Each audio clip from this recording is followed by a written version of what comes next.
परसों अभी जो भारत के जो वित्त मंत्री हैं निर्मला सीतारमण जी, उन्होंने जो बजट पेश किया है, इसमें हम आपसे जानना चाहेंगे जो मध्यम वर्ग है उसके लिए क्या दिया है इन्होंने।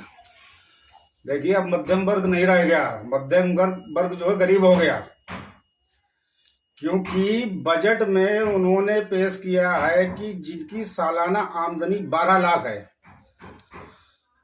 वो इनकम टैक्स नहीं देंगे।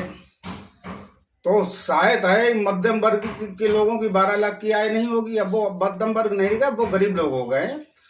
और अधिकतर जो सरकारी डॉक्यूमेंट्स में जो अधिकतर आमदनी जो 12 लाख की साल दिखाए, तो वो अधिकतर सरकारी सर्विस वालों की होती है, उससे कम भी होती है, किसी की ज्यादा भी निकल जाती है। तो ये सब जो है सरकारी पेशेवर लोगों के लिए फायदा मिला है, ना ही किसी व्यापारी को।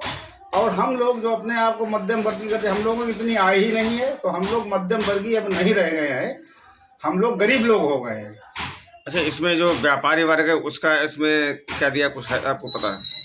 भाई, व्यापारी वर्ग का इसमें जो बड़ा व्यापारी है जिसको टैक्स का दायरा आता है, वो व्यापार में जिसकी 12 लाख रुपए से ऊपर की आमदनी जो दिखाता होगा तो वो टैक्स देगा। अगर 12 लाख से, और मेरी अंदाज से 12 लाख से ऊपर की साल की आमदनी बहुत बड़ा ही इंडस्ट्रियल वगैरह ही दिखा पाता होगा। छोटा व्यापारी नहीं दिखा पा रहा। छोटा व्यापारी की आमदनी नहीं है, क्योंकि छोटा व्यापारी सब ठप हो गया है। चाहे वो कपड़े का व्यापारी हो, चाहे वो किराने का व्यापारी हो, चाहे भी किसी चीज का छोटा व्यापारी हो, छोटा व्यापारी तो बिल्कुल ही ठप हो गया इस वक्त। क्या वजह उसकी है? देखिए, सबसे बड़ी वजह तो है कि चाहे किराना का हो, चाहे कपड़ों का हो, हर चीज तो ऑनलाइन चल रही है और लोग जो हैं वो ऑनलाइन चीजों को पसंद करते हैं।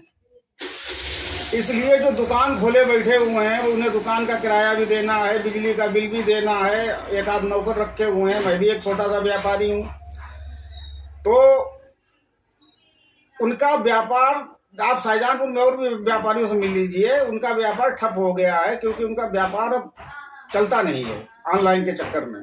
मेरी भी एक छोटी सी रेडीमेड कपड़े की दुकान है, जो जैसे पहले चलती थी, अब वो बिक्री वगैरह नहीं है, ना आमदनी है, खर्चा निकालना मुश्किल है। आप इसमें जो सबसे बड़ी समस्या वो ऑनलाइन सबसे ज्यादा है। जी हाँ, देखिए, आपके पड़ोस में दुकान है, आप मोहल्ले के हैं, तो पड़ोस की दुकान से मोहल्ले के नाते आपको दुकानदार तो कभी जरूरत को उधार दे देगा, लेकिन ऑनलाइन से तो 1 रुपया उधार नहीं होगा। क्या नाम आपका? मेरा नाम विनीत कुमार श्रीवास्तव है। मैं अंतर्राष्ट्रीय मानव अधिकार कल्याण ट्रस्ट का किसान प्रकोष्ठ का प्रदेश अध्यक्ष हूँ और छोटा मोटा व्यापारी हूँ।